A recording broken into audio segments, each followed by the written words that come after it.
Hey everyone, Sam at Wyvern Kodiak. I have with me a Poikilo Blade pouch from our friend Fred the Lug. Thank you, Fred. Appreciate you loaning us another amazing knife to check out. So, Poikilo Blade always comes in these really nice leather pouches. They have these patches on them, which is very, very cool. The little frog dude, the Poikilo Blade pouch. Let's look in here. We have a certificate of authenticity here. This is the Tero Standard 2 M398 Dark Stonewash. Very, very cool. And then we have the coup de grace. We have the blade itself in here. So let's, there it is. Very, very nice. Let's put this away for the time being and let's go check this thing out, huh? So, awesome. So this is the Poikilo Tero Dark Stonewash. Very, very nice micro milling on here. Man, Poikilo does a beautiful job with their fit and finish.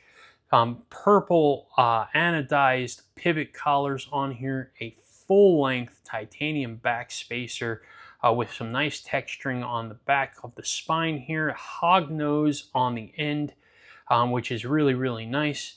They have a milled titanium pocket clip, probably about 50, little more than 50% length on the knife. And then you have this beautiful jimping on the spine here, 3 slots with the gaps on here, and this is just nice and aggressive and sharp. I like this jimping a lot.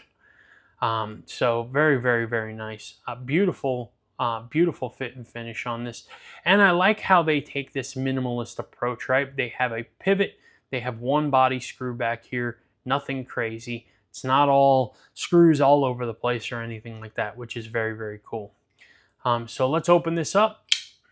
And you have a nasty Tanto blade here. Beautiful stonewash on this as well. You have a nice flat grind on here, swedge on the top, Poikilo frog dude on one end, M398 on the other. Very, very nice look on here. Do wish that they didn't always print on the blade grind. I wish that they'd find another place for the logos. I always put our logo here on the knife, on the pivot cap. I just don't like branding on the blade itself. But to each their own. It's not a end-all be-all. I do have other blades with branding on it. Just part of the wish list, if you will. So very, very nice, beautiful, beautiful knife. Let's talk about the specs on this thing. So specs on this knife, we're looking at 7.82 inches overall. You have a blade that is 3.44 inches, and it weighs 5.11 ounces. It is girthy, that is for sure. So let's do some size comparisons real quick. We'll use the usual suspects here. We've got a Demko AD 20.5, and we'll look at the Demko Shark Cub. And you can see that the Poikilo Tero is bigger than both. Probably about a half an inch or so bigger than the AD 20.5. And then we will look at a Benchmade Bug Out and put that there. And then we will look at a Kaiser Drop Bear. This is my daughter's favorite drop bear. She loves the look on this one, the crystallized tie one. So she told me to use this one. So we're using this one.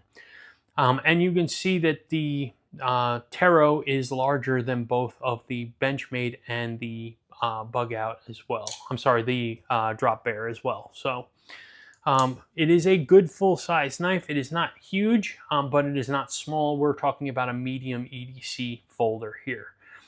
Let's talk about ergos. The ergos in hand, I have double XL hands, a 4-finger grip, and I have plenty of handle space. No issues whatsoever in the normal choke back position. Very ergonomically comfortable with this chamfering right here is beautiful.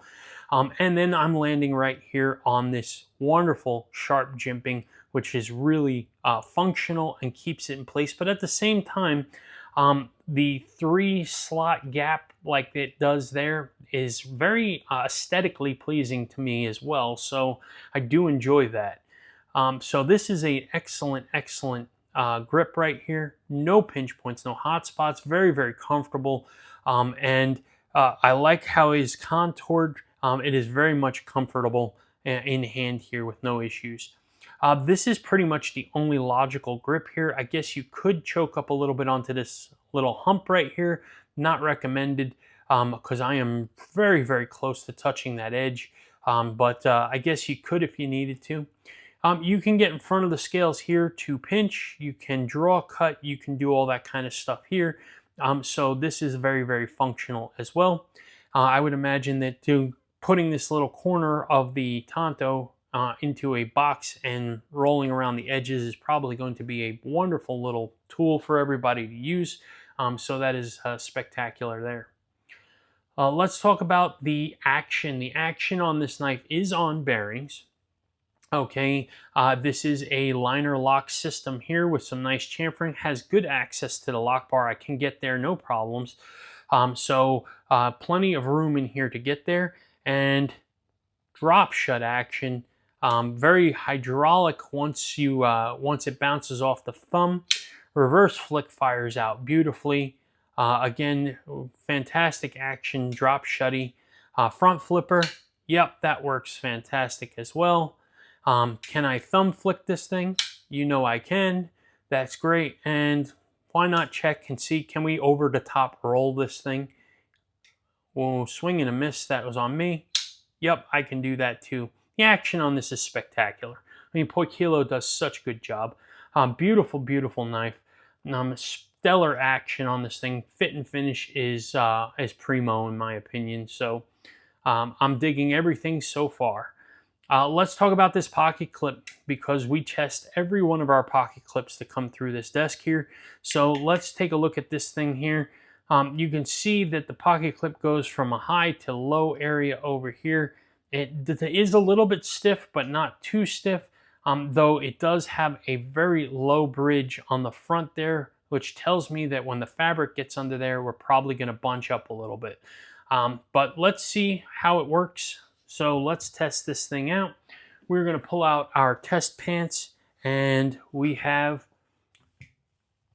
here we go. So let's do this, okay? So for those of you new to the channel, these are medium thickness jeans. I'm going to put the knife in the pocket, see how well the knife slides into the pocket, how good the retention is on the pocket clip, how easy it slides out of the pocket, and if there's going to be any long-term damage or fraying to the edges and seams of the pocket.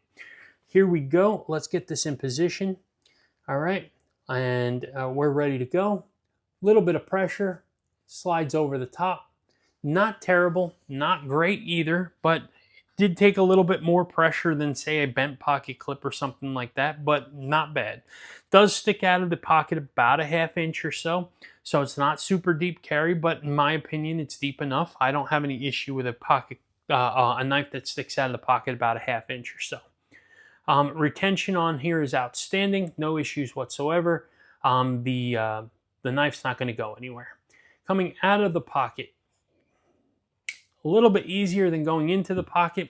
Again, just a little pressure over the hump, but other than that, no big deal.